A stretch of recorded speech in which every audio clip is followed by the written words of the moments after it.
got some pretty excited people here today. This is fantastic. Yeah? You guys look amazing. This is wonderful. So, wow, where do we begin? I mean, first of all, Red, it took about 2 minutes when it went on sale at midnight Monday for it to go to #1. So congratulations. That's insane. Thank you so much. And in fact, I think Rolling Stone called it your most eclectic album ever. And you worked with a lot of different artists who you admired. And I know you told me, I went to visit Taylor in Nashville. Yeah, I know. They're like, And you told me that it really, you did not want to be predictable. You really wanted to kind of take chances and take risks and do some different kind of music. How would you describe how this album differs from your previous 3? I think with this album, you can tell that I've been influenced by every possible corner of, of an iPod, with every kind of genre of music on it. I think that's how my friends and I are, and that's, I think, how a lot of my fans are, too. We like every kind of music, and so our iPods are filled with rap, and then folk, and then singer-songwriter music, and then country, and then bluegrass, and then, like, rock, and then, like, straight-up pop. And it's like, we'll listen to anything we think is good, and I think that really kind of infiltrated this record. Who are you listening to right now? I'm listening to so many things right now.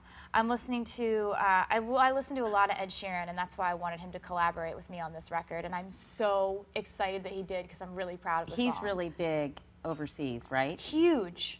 Like, all anybody talks about. Now, do you still, Taylor, when I interviewed you a long time ago, you said you sing into your iPod. You put the record thing on. You're like, la, la, la, whatever. And yeah. I mean, I don't think it's like that, by the way. No, it's not that good. Really?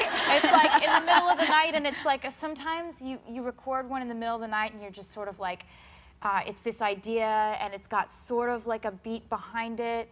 I don't know if I was telling you this, but I'll wake up in the morning, and I'll listen back to it, and it's like,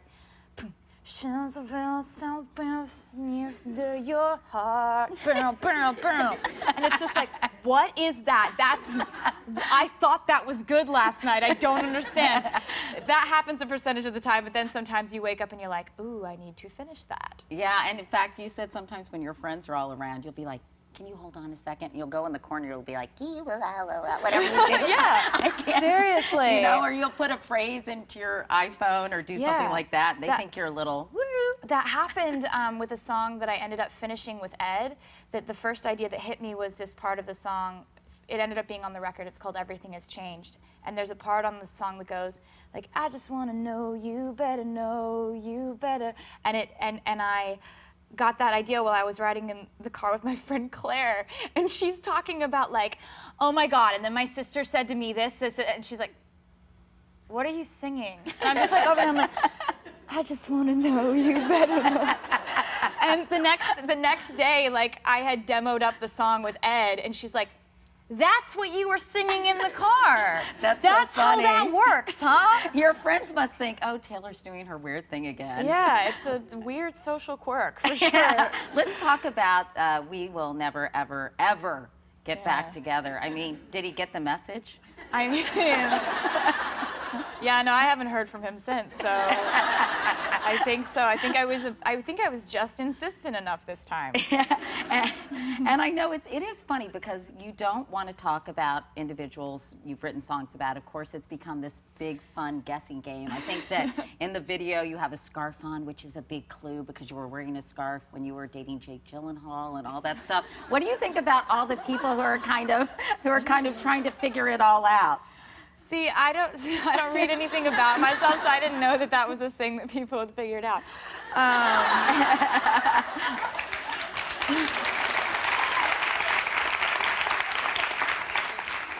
I'll be over there singing incoherent melodies in my phone. Oh, this is still a question. Okay. No, but if you ever want someone to talk, you just leave a lot of dead space. I know, for them. but I have no ability to do that in conversation, and you are so good at it. Yeah. Let's talk about, though, I know you've said that you don't want to discuss your personal life. It's much better to sing about it. Why is it? Why do you find it much easier to kind of put your words into music rather than, because some of them are pretty raw and honest and, let's face it, tough. Yeah, I mean, some of my songs are like as if I was yelling at you, but I don't yell at you. You know? Yeah. That's the difference. Like, I am not the kind of person who can like scream at another person and like let out their feelings in that way and go crazy and throw a tantrum and like throw that or like, you know? Right. But I will try to say how I feel in like a calm way and like and try to process it and like make the best of the situation. I'm blindly optimistic. And then when I get out of the situation or the relationship or whatever I was in that was causing me that much confusion, the dust settles and I go to my own corner and I figure out how I actually felt about it. Sometimes I feel like I don't actually know how I feel until I write the song. Do you think you're sort of a hopeless romantic, that you fall in love too easily? I feel like I need a couch for Taylor. I feel like I'm like Lorraine Bracco on The Sopranos. Yeah. I don't know. I don't think there's such a thing as falling in love too easily or falling too fast or loving someone too soon or trusting someone too soon. I think that if that's just how you are, that's how you are. Is that how you are, you think? With certain people I'm not. Everybody's a case-by-case situation. Like, I've never treated two relationships the same way. Because, you know, like, some people will make you write songs. Some people you can't write a song about them, and you're like dating them, and you just wish you could write a song for them, and you can't for some reason. And then that person over there, you've written half your album about. It's like, and you don't understand it. I think that relationships are a lot like that in the sense that some people move you and some people don't. In a webcast, you told your fans that the songs on this album are all about the tumultuous, insane, crazy, intense, semi-toxic relationships you've had in the last 2 years. Yeah, party. That sounds miserable, Taylor. You know what? At times, yeah. It's been great. I have had a lot to write about because I'm 22, and that's the time when you're absolutely all over the place and confused, and you know you're confused, and you don't know where you're going, but you kind of do, and you're just like, you know, but you have your friends that you can rely on, and it's okay to fall in love and learn lessons the hard way, and in my case, write songs about it. Yeah, how do you begin to have a normal relationship, though, with someone when your picture's plastered all over, you know, all these different publications? I know you don't read them, and you try to kind of shield yourself from all the things that are written about you, but it seems like that would put so much pressure on any relationship. Yeah, I don't know how to have a normal relationship because I don't know. I try to act normal and love from a normal place and live a normal life, but there is sort of an abnormal magnifying glass, like telescope lens on everything that happens between me and anybody else. Right? Yeah, exactly. So I don't know how to do that correctly or anything. I don't really know that much about love, it turns out. So. Yeah. Well, that's actually a really candid admission. I don't know if anybody really does.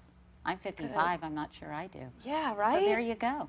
Awesome, we've really broken some ground here. I feel so much better.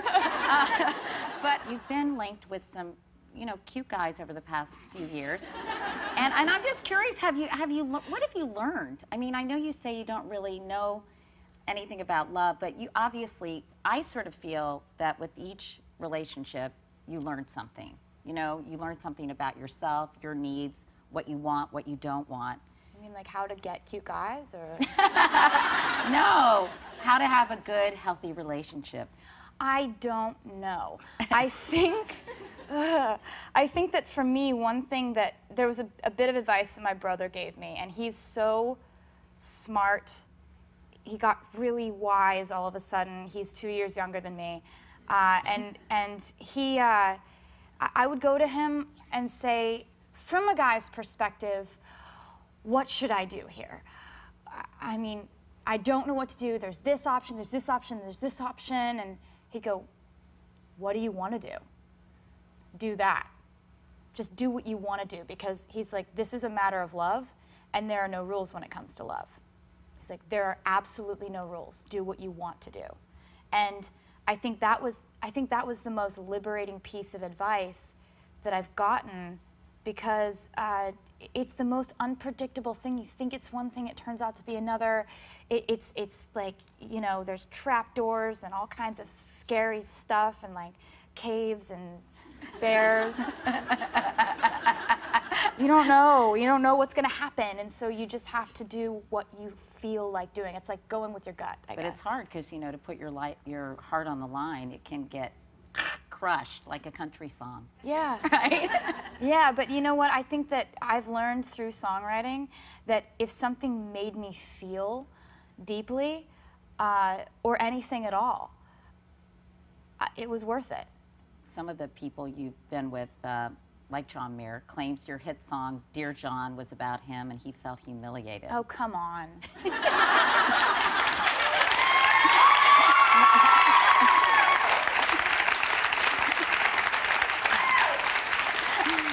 Do you ever hear from these dudes like, yo, Taylor, guess what? I didn't really appreciate this. Do they ever get in touch with you? Well, some of them like to write really long emails. Oh, really? Mm-hmm. Have you ever written a song that was so mean you couldn't release it? Like, you know, those, like a burn book? Like, you know, when you're really angry, you write a letter and you just put it in a drawer. Have you ever done that with a song? No, I just put those on my albums. Okay, there you go. You know, Taylor, I know you recently bought a condo in Nashville, and I got a chance to visit it, and it's sort of decorated like the secret garden in a way. It must be your little sort of safe place, your refuge, is it? Yeah, absolutely. And you were one of the first people to see it, so I'm glad that you like it. No, it's really pretty, and I was kind of shocked that you're living with someone. Meredith, the cat. Yeah. And I actually met Meredith as well. And Meredith has become quite a pop culture icon, hasn't she? It's a crazy situation because it's a cat, you know? Yeah. She's awesome, though. She's like the most adorable cat in the world, I feel like. That's very biased, though. Yeah, well, you know what? Because Meredith is such an important... Oh, a Katie tote bag. We got you some... Oh, she's all squinty in that picture. I know, like... I know. I think she's cute. We got you a Meredith t-shirt. Oh, there you go. Oh my God! We you think I'm not gonna wear that? We got You're some wrong. Meredith ornaments. This is so important. Yeah. So, and all in a Katie tote bag. So Thank we also you got so you much. a Meredith calendar, by the way, which I thought would be What so is great. happening? 2013, your lucky number, right? Yeah. Yeah, 13 anyway. Oh my God, you guys are. So there's a picture of Meredith for every month. I mean, really, are we crazy or what? There's Valentine's Day, Meredith, right there. That's amazing. That's anyway, her, like, we know she's very important to you, so we wanted to do something about this. Thank you so much. You're welcome. So You're so enjoy. fantastic. All right, so we have a video of you singing at a very young age, and I want to take a look at it, and then we'll talk about it afterwards.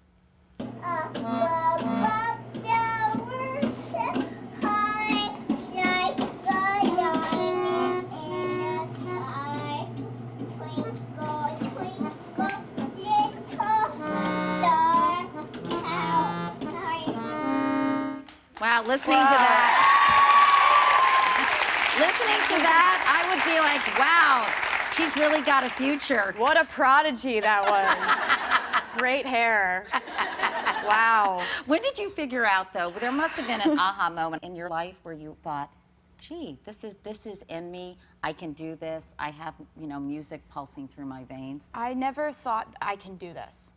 I never really felt like you're a shoo-in. You're gonna kill that, you know, easy. And in fact, you still have a lot of anxiety, I know, and you worry a lot. Yeah, not like rocking back and forth anxiety. No, but I know you know you worry about things, even when things are going really, really well. Oh yeah, like I worry about everything. You have this little voice, sort of inside of you saying, sort of negative You thoughts. can't do it. You're a loser. Is that what the voice says? Yep.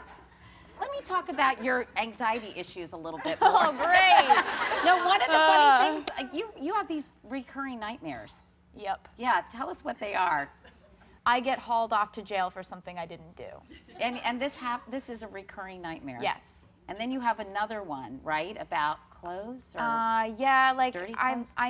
I'm in a room and I wake up and I have all these piles of clothes all over the floor, and I start cleaning them and they start multiplying, and then they're on the ceiling and they're growing, then they're on the ceiling growing, and the ones over here are growing, and I can't clean them and they keep multiplying. Now, we actually, I thought this would be sort of funny. We called a dream analyst. Are to you find serious? What these dreams mean. I don't know if I and wanna apparently, know. yeah. Apparently, if your dream of being arrested, it's a subconscious fear of losing it all. Yes, that happens. And the clutter dream, the closed dream, that you worry about things getting out of order and not having control. That's pretty kind of obvious, yeah, isn't it? definitely. Yeah. Woo. How do you? Very insightful. Yeah. You told me that if people do get tired of you, you're going to just write songs for other people. Do you really think that'll ever happen, and there will come that day? And how will you know? I don't know. I don't know, and that's another fear, and that's another nightmare. We can talk about that after if you want.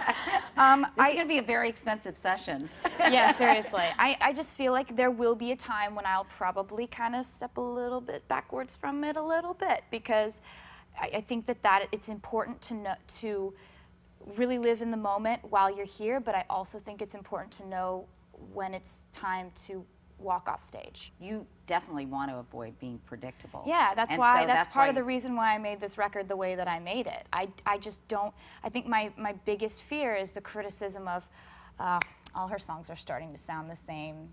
Oh, yeah. They all sound the same, you know, and for me, I was just like, well, you have this record, you know.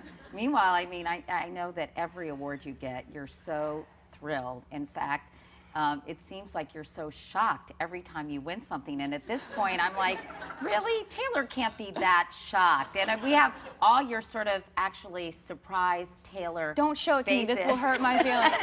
Do not show it to me. But you're always like,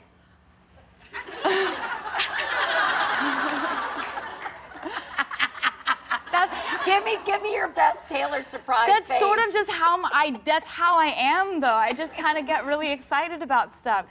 I don't know. Oh, your fans are like, I'm It's not just like- criticizing her. No, it's like, you know, I get it. Like, people are like, oh, you're winning a lot of awards, but when it's you and you've watched these award shows your whole life, and you're at the Grammys and they call your name, that freaks you out. Trust me, it freaks you out. It is a crazy thing to happen to a person. And like, you know, I'm sorry, like when I was watching those award shows when I was a kid and I'd see someone get up and be like, thanks, so bye. I'd be like, what? You just won a crazy award? That's insane. Like, aren't you excited? And I think people get excited about awards no matter what. They just don't show you until, I think they go home and they like lock themselves in their closet and jump up and down and freak out. So you decide you shouldn't be blasé, you might as well be excited. I don't really decide anything. It's like, it just happens. I just get really happy and excited when I win awards, because I just feel like that's something that's not gonna happen to you forever, and it might not even happen to you ever again after this one time that they just called out your name, and so I just freak out, and I don't have any control over it, really. One of the things I have to say on behalf of mothers, we really appreciate the fact that you're such a great role model for our girls. And Thank you know, I think you know, there are a lot of train wrecks out there, and it's just nice to have somebody who I think has certain values and comports herself in a certain way, and it's also nice to have something to share with our teenage daughters who don't necessarily like hanging out with us, that we have this nice thing in common, you know? And Thank so I you. just want to say on behalf of a lot of mothers of girls out there, and guys too, I guess. Men, boys like your music too. There have been a lot of boys lately in the audiences. Yeah? It's been nice to see. That is nice to see. It's been crazy. So- It's like, hey guys, what are you all doing here? No, it's great. They know where the girls are.